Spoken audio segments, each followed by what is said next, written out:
கருப்பசாமி கோபத்தால் ஒரு கிராமமே அழிஞ்சு போயிருக்கு. அந்த கிராமத்தில் இருந்த மக்கள் எங்கே போனாங்கன்னு இது வரைக்குமே யாருக்குமே தெரியல.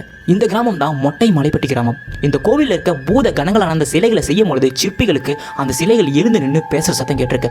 அந்த சிற்பிகள் அதனாலே அங்கிருந்து ஓடி போயிட்டாங்க. பல சிற்பிகளை மாற்றி தான், அதாவது அந்த சிலைகள் பேசி அந்த விஷயத்தை சொல்லாம தான் வேறு சிற்பி வச்சு அந்த கோவில் இருக்கிற சிலைகள்லாம் செஞ்சு முடிச்சிருக்காங்க. சிலைகள் செய்யும் பொழுதே பேசியிருக்குங்கிறது ஒரு அமானுஷ்யம். இந்த கிராமத்தில் இருந்த எல்லா மக்களுமே எங்கே போனாங்க என்ன ஆனாங்கன்னு சொல்லிட்டு எந்த தகவலும் இல்லை. கிராமத்தில் இருந்த மக்கள் மறைஞ்சு போன பிறகு திரும்பவும் வேற கிராமத்து மக்கள் இங்கே வாழ வந்திருக்காங்க. ஆனால் வாழ வந்த அவங்க மதியமே கிளம்பி போயிட்டாங்க. காரணம், அவங்க வீட்டுக்குள்ள இருக்கும்போது வீடு அப்படியே இடிகிற மாதிரியும் வீடு ஆடுற மாதிரியும் அவங்களுக்கு தோணியிருக்காங்க. அதனால அங்கிருந்து கிளம்பி போயிட்டாங்க. திரும்ப இன்னொரு குரூப் அந்த ஊருக்கு அந்த வீடுகளில் வசிக்க வந்திருக்காங்க. வசிக்க வந்து அவங்க சொல்லாம கொள்ளாம நைட்டாக கிளம்பி போயிட்டாங்க. அடுத்த 5 நாள் வந்து அங்க இருக்கிற அந்த கருப்பசாமி கோயிலுக்கு பூஜை பண்ணிட்டு இருந்திருக்காங்க. காரணம், நாங்க இந்த கிராமத்துக்கு தெரியாம வந்துட்டோம், எங்களை மன்னிச்சிடுங்க, உங்களுக்காக நான் 5 நாள் வந்து தொடர்ந்து பூஜை பண்ணணும்னு சொல்லிட்டு வேண்டிட்டு போயிருக்காங்க. ஆனா அந்த முத அங்க தங்கி இருந்த மக்கள் யாரு என்னன்னு சொல்லிட்டு அந்த தகவல் இது வரைக்குமே யாருக்கும் தெரியல. இந்த ஊர்ல இருக்கிற மக்கள் சொல்ற கதைப்படி இந்த ஊர்ல தான் போகசித்தர் இருந்தாரு. ஸோ போகசித்தர் இந்த இடத்துல பல குறிப்புகளையும் பல மூலிகை குறிப்புகளையும் எழுதினார். ஸோ அப்படி எழுதப்பட்ட குறிப்புகளை இந்த கோயில் பக்கத்தில் தான் எங்கேயே வச்சுக்காரு. அந்த குறிப்புகளை பாதுகாக்கிறதா தான் இந்த சிலைகள், அதாவது அந்த கருப்பசாமி சிலைகளை அந்த போகர் சித்தரை செஞ்சாரணும், அதுக்கு உயிர் கொடுத்தாரணும் அந்த ஊர் மக்கள்லாம் சொல்றாங்க. ஸோ இரவு டைம்ல அந்த சிலைகள்லாம் ஏந்திரிச்சு